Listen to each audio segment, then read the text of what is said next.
नमस्कार दोस्तों, आज फिर एक नए वीडियो में भाग्य को कोसने वाले लोग इस कहानी को जरूर सुने और लास्ट तक सुने, कुछ नया सिखा कर जाएगा।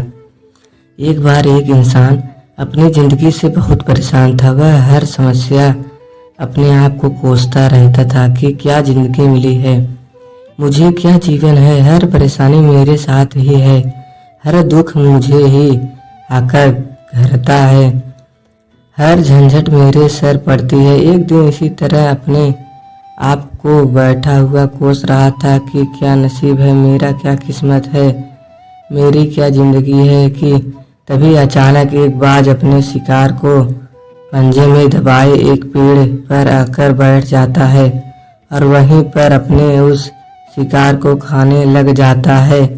यह परेशान आदमी जब उस बाज को देखता है तो कहने लगता है, क्या जिंदगी है इसकी, क्या जीवन जी रहा है, मजे का नाम इसे खाने की चिंता, न पीने का न पहनने का और ना ही परिवार की शिकार करता है और मस्त खुली हवाओं में कभी इधर घूमता है कभी उधर घूमता है, सारे दिन आसमान में उड़ता रहता है। असल जिंदगी तो यही है, जीवन तो जी रहा है। और फिर वह आसमान की तरफ देखकर जोर जोर से चिल्लाया है कि काश मैं भी एक बाज होता तो मुझे भी कोई दुख न होता, मुझे भी कोई परेशानी न होती, काश मैं एक बाज होता। जब वह दो से तीन बार जोर जोर से चिल्लाया है कि काश मैं भी बाज होता तो तभी दुख न होता, मुझे भी कोई परेशानी न होता, तो अचानक आसमान में बिजली कड़कने लग जाती है और आसमान से आवाज़ आती है कि इंसान क्या है, हमने सच सुना है कि तू हमारी जिंदगी से परेशान है और तू एक बाज बनना चाहता है। तो इस आकाशवाणी को सुनकर यह इंसान हैरान रह जाता है और आसमान की तरफ देखकर कहता है कि हाँ, मैं सच में अपनी इस जिंदगी से बहुत परेशान हूँ, क्योंकि हर परेशानी मेरे साथ ही है, हर दुख मुझे ही है, हर तकलीफ मेरे ही साथ है। तो आसमान से फिर आवाज़ आती है कि हे इंसान, एक बार फिर सोच ले, हमने तुझे बड़ी प्यारी जिंदगी दी है, लेकिन अगर फिर भी तू चाहता है कि हम तुझे बाज बना दे तो तुझे बाज बना देंगे, लेकिन अगर एक बार हमने तुझे बाज बना दिया तो फिर हम तुझे बाज से इंसान दोबारा नहीं बनाएंगे। तो यह आदमी तुरंत जवाब देता है कि मैंने अच्छी तरह से सोच लिया है, मुझे बाज ही बनना है और एक बार बाज बनने के बाद मैं दोबारा कभी नहीं कहूँगा कि मुझे इंसान बनाना है। तभी से आवाज़ आती है कि जैसे तुम्हारी इच्छा। वह इंसान बाज बन जाता है। बाज बनते ही वह इंसान खुली हवा में उड़ने लगता है, कभी उड़ता हुआ इधर चला जाता है, कभी उड़ता हुआ उधर चला जाता है और सोचता है क्या मज़े की ज़िंदगी है। असल ज़िंदगी तो यही है, ना कोई चिंता, ना कोई परेशानी, ना कोई डर। वह सारा दिन ऊंचे आसमान में उड़ता रहता है, 2-3 मिनट पंख मारता है, उसके बाद पंख मारना बंद कर देता है और लंबे समय तक हवा में तैरता रहता है। इसी तरह हवाओं में तैरते हुए शाम को समय नज़दीक आ रहा था तो वह सोचता है कि मेरे पास रहने का एक ठिकाना भी नहीं है, मेरा अपना एक घर होना चाहिए जहां मैं रात में आराम कर सकूं। तो यह सोचकर वह छोटी छोटी लकड़ियां इकट्ठा करने लग जाता है और एक ऊंचे पेड़ पर अपना घोंसला बनाने लग जाता है। एक लकड़ियां इकट्ठा करके वह अपने लिए एक सुंदर सा घोंसला तैयार कर लेता है और रात में उसी में सो जाता है और सोचता है सुबह उठकर शिकार भी करूंगा, सुबह उठकर फिर से मौज मस्ती भी करेंगे, खुली हवाओं में उड़ेंगे। सुबह होते ही वह शिकार की तलाश में निकल पड़ता है, हवाओं में उड़ता रहता, ऊपर से जाकर देखता है कि कहीं जीवन में मुझे कोई शिकार नजर आए, मैं तुरंत जाकर उसे दबोच लूं और वहीं पर खा लूं, लेकिन उसे कोई शिकार नजर नहीं आता। काफी समय बीत जाता है। वह लगातार ऊंचाई से शिकार को ढूंढता रहता है, लेकिन उसे शिकार नहीं मिलता। फिर पास एक जंगल होता है, यह उस जंगल में चला जाता है, यह सोचकर कि शायद कोई अच्छा सा शिकार मेरे साथ आ जाए। जंगल के ऊपर उड़कर शिकार को ढूंढता रहता है, जंगल के अंदर जाकर शिकार को ढूंढता है, लेकिन इसे वहां भी कोई शिकार नहीं मिलता।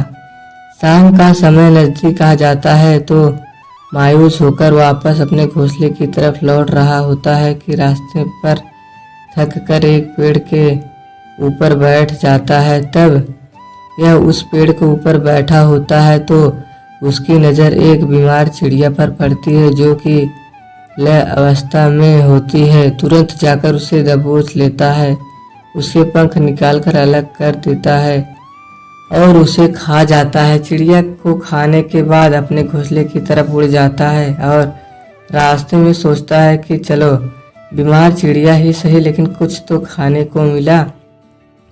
वह अपने घोंसले में पहुंचकर आराम करने लगता है और सोचता है सुबह एक अच्छा सा शिकार पकड़ूं और अपनी भूख मिटा लूंगा।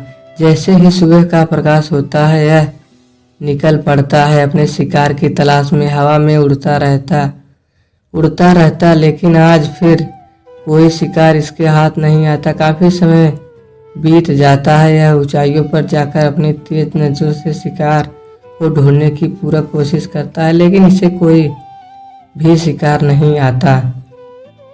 फिर यह पास के उस जंगल की तरफ चला जाता है, लेकिन इसे वहां भी कोई शिकार नहीं मिलता। इसी प्रकार पूरे दिन उड़ते रहते शाम का समय नजदीक आ जाता है तो यह निराश होकर पास लौटने लगता है और यह रास्ते में एक पेड़ पर आकर बैठ जाता है। सोचता है शायद आज फिर कोई बीमार चिड़िया मेरा इंतजार कर रही हो, लेकिन हर बार किस्मत में हर बात थोड़ी होती है। आज इसे कोई बीमार चिड़िया नहीं मिलती। यह थक हार कर वापस अपने घोंसले की तरफ चला जाता है और घोंसले पर पहुंचकर भूख प्यास ही सो जाता है और सोचता है कल सुबह एक बड़ा सा शिकार पकड़ा और आज की भूख भी मिटा लूंगा।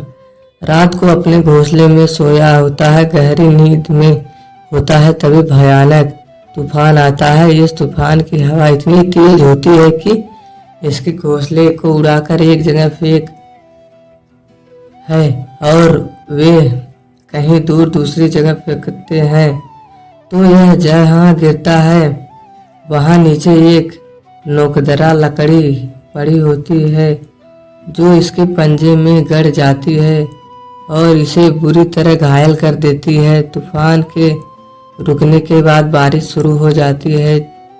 तेज बारिश होती रहती है, पर यह किसी तरह से पेड़ों के नीचे छुपकर बैठा रहता है। बड़ा मुश्किल से इसकी रात कटती है। जब सुबह होती है तो बारिश रुक जाती है। बारिश के रुकते ही चारों तरफ खुशियां छा जाती है, चारों तरफ हरियाली छा जाती है। नदियां और झरने तेजी से बहने लगते हैं। सब कुछ फिर पहले जैसा हो जाता है, लेकिन यह बाज अब पहले जैसा नहीं रहा। इसका पाँव पूरी तरह घायल हो चुका था। इसके पंजे में जो लकड़ी लगी थी उसकी वजह से इसका पंजा बुरी तरह से क्षत विक्षत हो गया है। और मैं आपको बता दूं कि बाज का पंजा जो पंजा होता है वह उसके शिकार को पकड़ने के लिए सबसे ज़रूरी होता है, क्योंकि बाज अपने पंजों से ही शिकार को पकड़ता है, दबोच होता है और फिर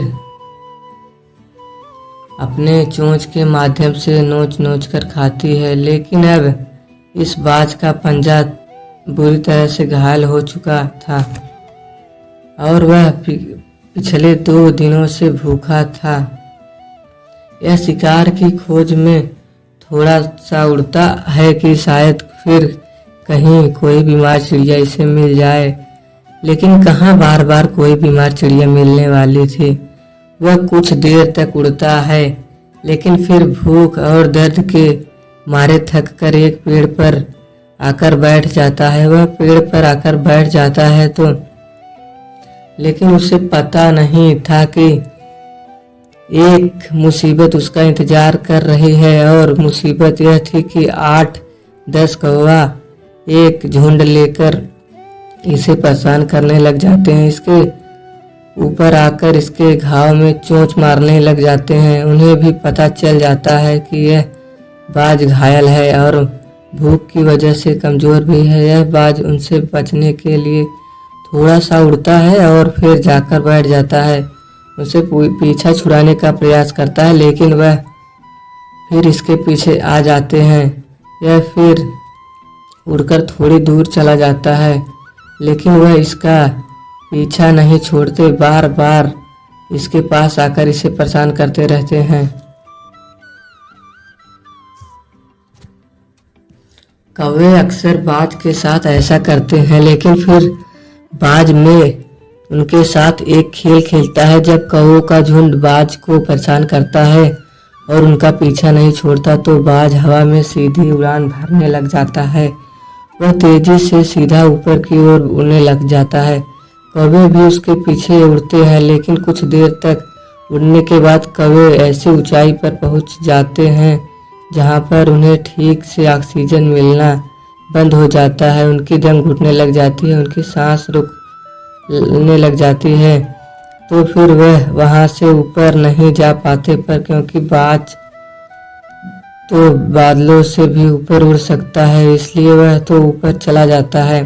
लेकिन कौवे वहां से ऊपर नहीं जा पाते और वो नीचे आने लगते हैं। तो इस तरीके से बाज उनसे अपना पीछा छुड़ा लेता है, लेकिन ऐसा करने के लिए, इतनी ऊंची उड़ान भरने के लिए इस बाज के पास उतनी ताकत नहीं थी, क्योंकि यह भूखा भी था और घायल भी था।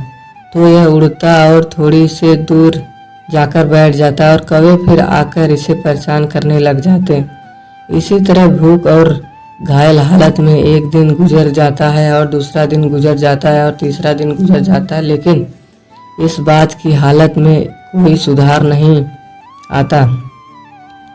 वह बद से बदतर होती है। चौथे दिन जब यह बिल्कुल खत्म होने पर आ जाता है, इसके अंदर बिल्कुल ताकत नहीं बचती है और इसका शरीर साथ छोड़ने लग जाती है। तो यह इसी तरीके से उड़कर पास ही इंसान की एक हॉस्पिटल में होती है, उसकी छत पर आकर बैठ जाता है और वहां से आने जाने वाले मरीजों को देखता है और अपने आप से कहता है कि काश आज मैं एक इंसान होता तो ऐसे छोटे मोटे जख्मों को हॉस्पिटल से इलाज करवा लेता, किसी को बात बता देता कि मैं भी भूखा हूँ, परेशान हूँ, मेरे साथ यह परेशानी है। लेकिन आज मैं एक साथ बेजुबान परिंदा हूँ जो किसी को कुछ नहीं कह सकता, किसी को अपना दुख नहीं बता सकता, किसी से कोई मदद नहीं ले सकता। यही बात सोचकर वह उसी छत पे अपना दम तोड़ देता है। वह अपनी जान की कुर्बानी दे देता है, लेकिन साथ ही साथ हमें यह सीख भी दे जाता है कि आपको जैसा बनाया गया है, आपके भाग्य में जैसा लिखा गया है, खुश रहो और उसी में बेहतर करने की तलाश करते रहो। कि इस बात से परेशान रहो कि काश मैं ऐसा होता, काश मैं वैसा होता, काश मैं यह बन जाऊं। आपको जैसा भी बनाया गया है, आप उसी में अपना सर्वश्रेष्ठ करने का प्रयास करते रहो। दोस्तों, यह कहानी तो काल्पनिक है, लेकिन हमें जीवन का एक बहुत ही महत्वपूर्ण नियम सिखाकर जाती है कि हम जैसे भी हैं वैसे अच्छे हैं। बस हमें उसी अपना सर्वश्रेष्ठ का प्रयास करते रहना चाहिए। धन्यवाद।